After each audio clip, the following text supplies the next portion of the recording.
दोस्तों, Vodafone idea की बात करें तो स्टॉक के अंदर इस समय गिरावट देखने को मिल रही है, जबकि बाजार में शानदार तेजी है। तो इसके पीछे सबसे बड़ा वजह है प्रॉफिट बुकिंग। अब आप देख ही सकते हो कि वोडाफोन आइडिया का जो शेयर है वो रिजल्ट के बाद 2 डिजिट में आ गया है। और ऐसे में अब शॉर्ट टर्म में अच्छी तेजी बनी है तो प्रॉफिट बुकिंग तो लाजमी है। लेकिन अब यहाँ पे जो कुछ बड़ी गुड न्यूज निकल के आ रही है, मोतीलाल ओसवाल ने नई रिपोर्ट जारी की है Q2 के दरमियान। क्या कहना है मोतीलाल ओसवाल का? साथ में गवर्नमेंट है जो कोई बड़ा फैसला करने जा रही है। जल्द ही वोडाफोन आइडिया को नया एक बड़ा रिलीफ मिल सकता है सरकार की तरफ। तो लगातार पॉजिटिव खबरों का दौर शुरू हो चुका है। क्या वोडाफोन आइडिया यहाँ से बेहतर करेगा? एक और लेटेस्ट अपडेट है, उसको भी जानेंगे रिजल्ट से संबंधित।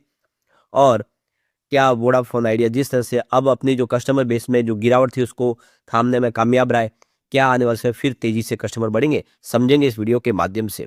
लेकिन फ्रेंड्स, उससे पहले अगर आप पहली बार हमारे चैनल पे आए तो चैनल को सब्सक्राइब कर दीजिए, एक बेल आइकॉन दबा दीजिए ताकि जब भी नया वीडियो बने पहला नोटिफिकेशन आपको मिले। वीडियो पसंद आए तो लाइक से जरूर कीजिए। चलो फ्रेंड्स, वीडियो स्टार्ट करते हैं। मैं हूं आपका दोस्त SB दवे और हमारे अपने चैनल ऑनलाइन कमाई में आपका बहुत बहुत स्वागत है। सबसे पहले वोडाफोन आइडिया के कारोबार की बात है। 10.18 पर इस समय स्टॉक आपको ट्रेड करता हुआ दिखाई देगा, जहाँ पे 0.49% लगभग आधा परसेंट की गिरावट है। लेकिन बाजार में आज काफी अच्छी तेजी इस समय देखने को मिल रही है। सेंसेक्स में 400 पॉइंट के आसपास की तेजी है। तो क्लोजिंग कल 10.24 पर थी। और आप देख सकते हो कि शुरुआत आज कमजोरी के साथ ही हुई 10.18 पर। लेकिन इंट्राडे में ये भी आपको देखना चाहिए कि 10.38 का इसने हाई भी बनाया। इसका मतलब ये है कि खरीदारी अच्छी हुई सुबह, शेयर ने दौड़ भी लगाई। लेकिन जैसे कि शॉर्ट टर्म में अच्छी तेजी बनी है तो यहाँ पे प्रॉफिट बुकिंग हावी हो गई, जिसकी वजह से स्टॉक आया नीचे थोड़ा सा। अभी आप क्लियरली देख ही सकते हो पिछले एक महीने में स्टॉक के अंदर 17.13% की जबरदस्त तेजी बनी है। तो ऐसे में शॉर्ट टर्म इन्वेस्टर जिन्होंने काफी भारी मात्रा में निवेश किया वो यहाँ पे प्रॉफिट बुक करें। 3 मंथ के हिसाब से ऑलरेडी 58.27% की शानदार तेजी बनी है। और जैसे जैसे पीरियड लंबा होगा तो इसकी प्रॉफिट भी कम होती जाएगी, उतना फायदा नहीं है। यानी 1 ईयर के हिसाब से हमें 33.51% के आसपास की तेजी बनी है। ओवरऑल जिसने साल भर पहले निवेश किया उसको ठीक रिटर्न मिला है। 3 ईयर का रिटर्न कोई खास नहीं है, 20.47% के आसपास का रिटर्न मिला है, जबकि 5 ईयर के हिसाब से उतना ही रिटर्न है। यानी जो लॉन्ग टर्म इन्वेस्टर है 2-3 साल पहले जिन्होंने निवेश किया उनको इतना फायदा नहीं हुआ है, शॉर्ट टर्म को यहाँ पे बेनिफिट मिला है। तो इस बार कंपनी को देख सकते हो कि जो लॉस में कमी आ गई है। और इसके पीछे सबसे जो बड़ी वजह है कि जो इनकी लोअर इंटरेस्ट फाइनेंस कॉस्ट है उसने यहाँ पे पूरा माहौल बदला है। तो 4,682 करोड़ के आसपास की इसकी फाइनेंस कॉस्ट रही है, जो प्रीवियस क्वार्टर में देखें तो 5,751 करोड़ के आसपास था। और यही एक वजह रही जिसकी वजह से कंपनी का इस बार जो लॉस वो कम हुआ। तो ये देख लो कि Q2 के दरमियान कंपनी का जो लॉस है वो 5,525 करोड़ के आसपास आया है। कंपनी का लॉस कम हुआ है और लगातार कम हो रहा है। इस बार क्वार्टर ऑन क्वार्टर बेसिस पे भी कंपनी का लॉस कम हुआ और ईयर ऑन बेसिस पे भी अच्छा खासा कम हुआ है। तो ये देख सकते हो कि यहाँ पे कंपनी का जो प्रीवियस क्वार्टर के हिसाब से जो एबिटाडा मार्जिन देखे तो इस बार सुधरा है। कंपनी पिछले क्वार्टर के मुकाबले इस बार बेहतर की है। और जो लॉस है वो कंपनी का धीरे धीरे कम होता हुआ दिखाई दे रहा है। और इसके पीछे सबसे जो बड़ी रीजन बताई जा रही है वो है कंपनी का जो लोअर इंटरेस्ट रीजन, जो कॉस्ट जो है इंटरेस्ट जो फाइनेंसिंग कॉस्ट वो कम रही है, जिसका फायदा देखने को मिला है।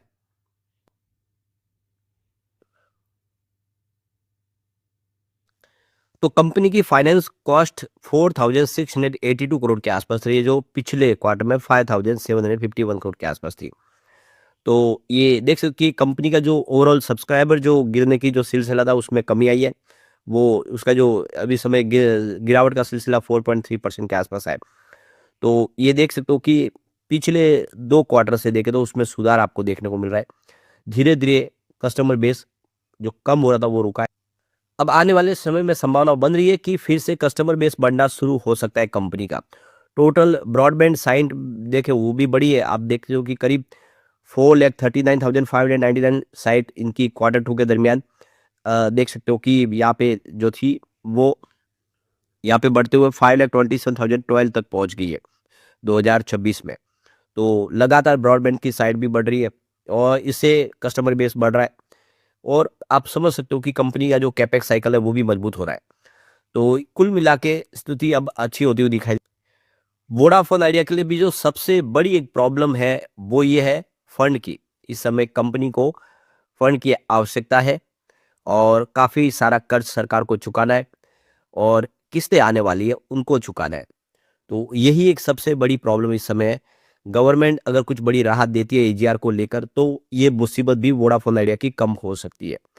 तो आप देख सकते हो अगर सरकार राहत देगी तो बैंकों से कर्ज और मिल जाएगा और वो आसानी से कर्ज देंगे तो इनके जो आगे जो सपने हैं वो भी पूरे हो जाएंगे। जो इनको 5G में अभी कमी रह गई उसको पूरा करना, 4G को पूरा हर जगह पे फैलाना, वो सब कर सकते हैं, सरकार के ऊपर है।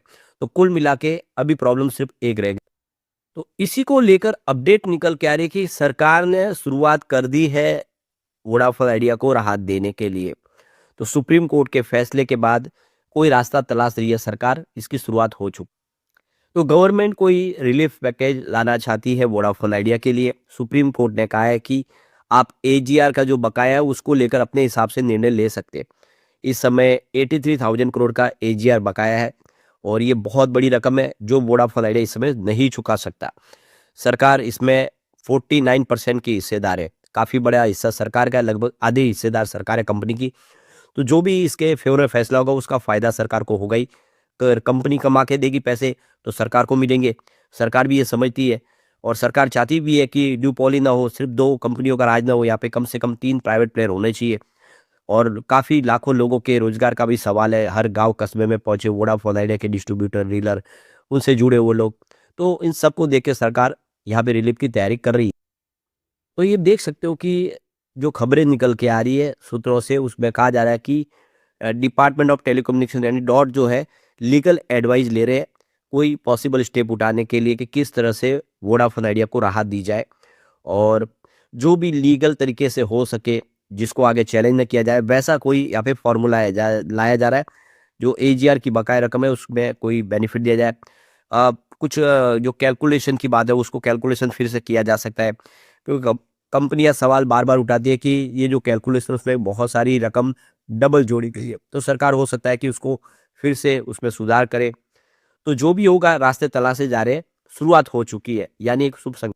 तो यहाँ पे जो अंदरूनी खबरें निकल के आ रही कि सरकार कोई डायरेक्ट रिलीफ भी दे सकती है कंपनी को जिसमें पेनल्टी लाइबिलिटीज को यहाँ पे कुछ माफ किया जा सकता है, कम किया जा सकता है। यानी जो भी ये रास्ते निकाले जा रहे हैं जिससे आने वाले समय में स्थिति सुधारी जा सकती। यहाँ पे जो लेटेस्ट अपडेट निकले वो कह रहे हैं कि जल्दी ही कोई एजीआर ड्यू को लेकर एक पैकेज तैयार किया जा रहा है और जो इंटरेस्ट और पेनल्टीज है उसको लेकर और ये फिर नेक्स्ट मंथ में यूनियन कैबिनेट के सामने इसको प्रेजेंट किया जा सकता है। वहां से मंजूरी मिलने के बाद एक फाइनल रिलीफ मिल सकता है यानी अब मामला बहुत तेजी से आगे बढ़। तो सोर्सेज से जो खबरें निकल के आ रही है कि सरकार इस समय इस पूरे मामले को फास्ट ट्रैक की तरह आगे बढ़ा रही है ताकि जल्द से जल्द बहुत जल्द अर्जेंट ही वोडाफोन आइडिया को रिलीफ किया जाए। जो भी उनको राहत की जरूरत है उसको दिया जाए। तो ये देख सकते हो कि जो जियो और भारतीय एयरटेल को से वो कंपटीशन फाइट कर पाए इसके लिए सरकार पूरी तरह से तैयार हो चुकी है। एक और जो बड़ी अपडेट निकल के आ रही है मोतीलाल ओसवाल ने Q2 के बाद में अपनी नई रिपोर्ट जारी की है जिसमें कहा है कि मोतीलाल ओसवाल का ये अपनी तरफ से जो एक उन्होंने अंदाजा लगाया कि अब यहाँ पे डाउनसाइड लिमिटेड रिस्क हो गई है। स्टॉक में और गिरावट की संभावना दिख नहीं रही है क्योंकि अब आप देख सकते हो कि कंपनी का जो टैरिफ हाइक का जो फॉर्मूला वो काम कर रहा है। कंपनी का एआरपीओ जो है वो बढ़ रहा है यानी पर कस्टमर की कमाई बढ़ रही है और ऐसे में अब यहाँ से एक रिवाइवल की उम्मीद दिख रही है। मोतीलाल ओसवाल को लगता है कि अब कंपनी एक तरह से देखिए सरकार भी पॉजिटिव है और कंपनी का जो रिजल्ट है वो बेहतर रहा है। सब्सक्राइबर जो गिरने थे वो धीरे धीरे कम होते जा रहे, अब सब्सक्राइबर ऐड होने की संभावना बन रही है। यानी एक तरह से मोतीलाल ओसवाल भी उत्साहित है और उन्होंने अपनी रिपोर्ट में कहा है कि अब डाउनसाइड रिस्क कम हो गया। तो यहाँ पे कि मोतीलाल ओसवाल की तरफ से जो है इसकी जो अपग्रेड रेटिंग है उसको अपग्रेड करें, न्यूट्रल रेटिंग कर दी है। तो कुल मिला के रेटिंग बढ़ रही है। एजेंसियां आप जो है ब्रोकरेज हाउस है वो उत्साहित। मोतीलाल ओसवाल को ये यकीन है कि कंपनी अपने जो खर्च है अपना जो आगे का जो रणनीति है उसको तैयार कर पाएगी। अपनी कैपेक्स 8,000 करोड़ के आसपास की इस फुल ईयर में वो अरेंजमेंट कर पाएगी और कंपनी जो 50,000 से लेके 55,000 करोड़ के आसपास का कैपेक्स आने वाले 2-3 सालों में अरेंज कर लेगी। तो कुल मिला के स्थिति पॉजिटिव लग रही है और ये अपडेट कह रही है कि आने वाले समय वोडाफोन आइडिया का पूरा का पूरा जो सीन है वो बदलता हुआ दिखाई दे सकता है। लेकिन फ्रेंड्स, कोई भी इन्वेस्टमेंट करने से पहले अपने फाइनेंशियल एडवाइजर से एडवाइस ले या अपना खुद का रिसर्च करें, क्योंकि मैंने वीडियो आपके एजुकेशनल पर्पज के लिए ही बनाया। वीडियो पसंद आए तो लाइक से जरूर कीजिए और चैनल को सब्सक्राइब कर दीजिए। Thank you friends.